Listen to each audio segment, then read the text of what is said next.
नमस्कार मित्रांनो, मी अक्षय टाक. मित्रांनो, संवाद युट्यूब चॅनलवर आपण बऱ्याचशा क्राईम केसेस बद्दल बोलत असतो, बऱ्याचशा गोष्टींबद्दल बोलत असतो.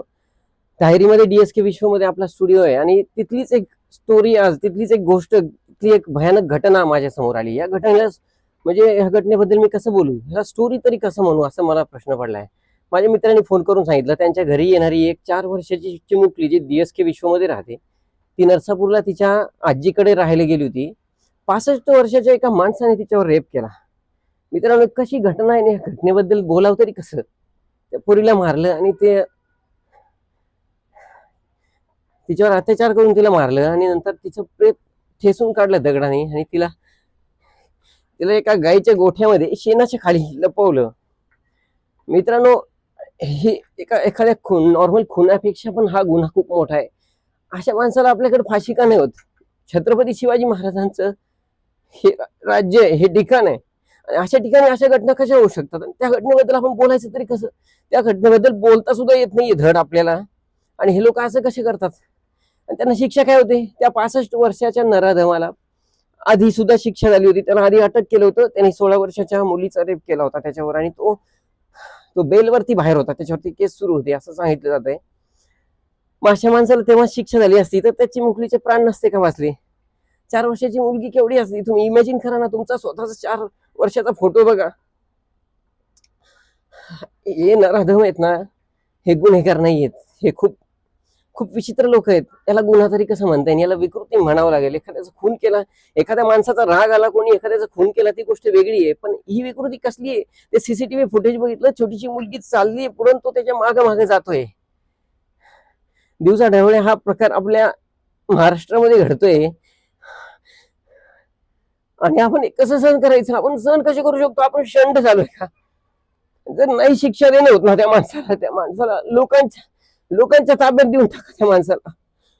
आमच्या ताब्यात, माझ्या ताब्यात द्या. मी अक्षय टाक, मी ऑन रेकॉर्ड सांगतोय, मी त्याला शिक्षा देईन. मी त्याला संपवू शकतो.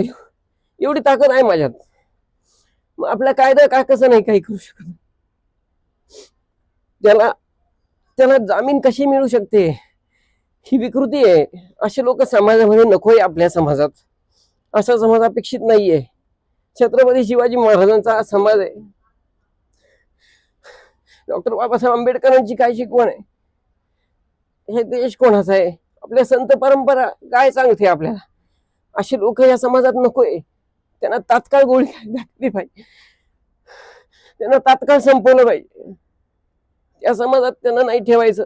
नाही कायद्यात, आपल्या कायद्याने नाही होऊ शकत ना, विलंब लागतोय. आता लोकांच्या ताब्यात द्या, ज्यांच्यावर ही घटना झालेली आहे, जे या घटनेशी संबंधित आहेत,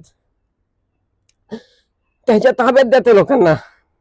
मी स्वतः जाईन जेलमध्ये त्या माणसाला मारू. याच्यावर, या केसवर नाही बोलू शकत.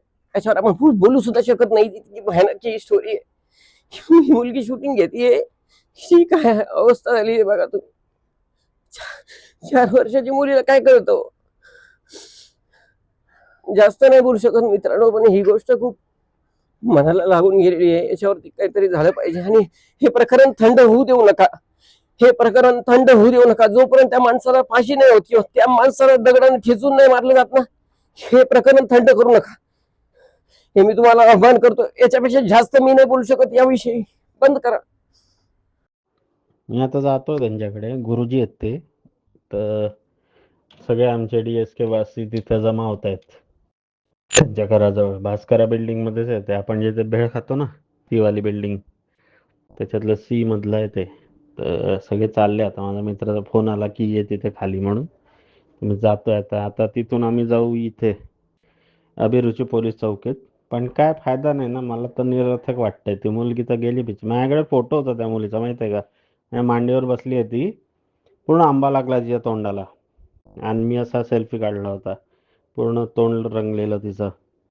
तर ती ती यायची घरी, तर तिची आई रागवायची तिला की काय त्यांच्याकडे जाऊन सारखे आंबे खाते. कारण मग आम्ही म्हणायचो खाऊ द्या ना, आपल्या घरचीच आहे ती. इतकं होतं ते. तो फोटो मी डिलीट करून टाकला, माहिती आहे का? मी सकाळपासून 8-10 वेळा तो फोटोच पाहिला. गाडी चालवत होतो, गाडी चालवताना थांबून रस्त्यात साईडला उतरून तो फोटो पाहिला. की असं मला असं वाटलं ना की मलाच वेड लागतंय की काय, असं झालं होतं. मग शेवटी मी हेच करून टाकलं, डिलीटच करून टाकला तो फोटो.